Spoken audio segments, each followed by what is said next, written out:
नहीं तो ना हाय हाय होठ के लाली तोहर लागे छोकरा माल के तू छी हसीना जान गजब के माल के अपना टोला में तू सबसे जुदा छी। हां मुंह संभर के छौरा बाज रे अच्छा हम शादी शुदा छी मुंह संभर के छौरा बाज रे हम शादी शुदा छी मुंह संभर के छौरा बाज रे हम शादी शुदा छी। चल झूठी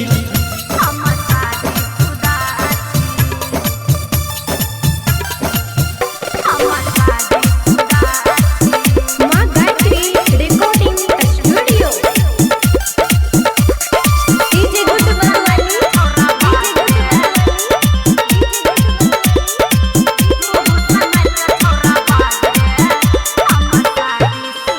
हे गे बाजल छतु झूठ से नूर नहीं छौके लागल केस से झापल छै देखना रो पागल कहां देखा देना हे बाजल छतु झूठ से नूर नहीं छौके लागल केस से झापल छै देखना रो पागल काली के बाली तोहर लागे छौबा बाली के रोड पे चले छतु गजब के चल के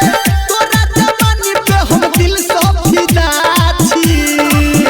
हां मुंह संभर के छौरा बाज रे हम शादी शुदा छी मुंह संभर के छौरा बाज रे हम शादी शुदा छी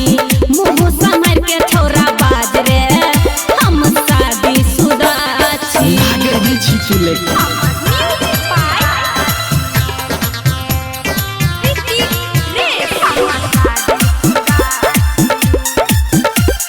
अभी आप सुन रहे हैं धर्मेंद्र निर्मलिया को।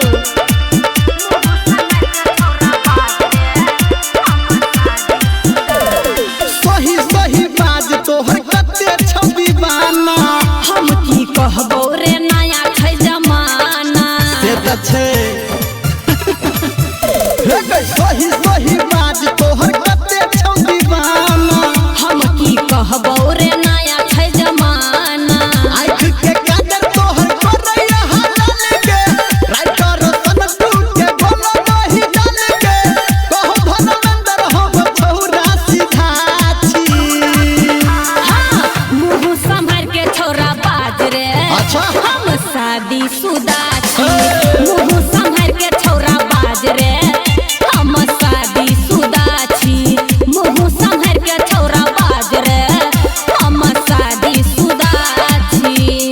बुझली रे बुझले ने छले हम।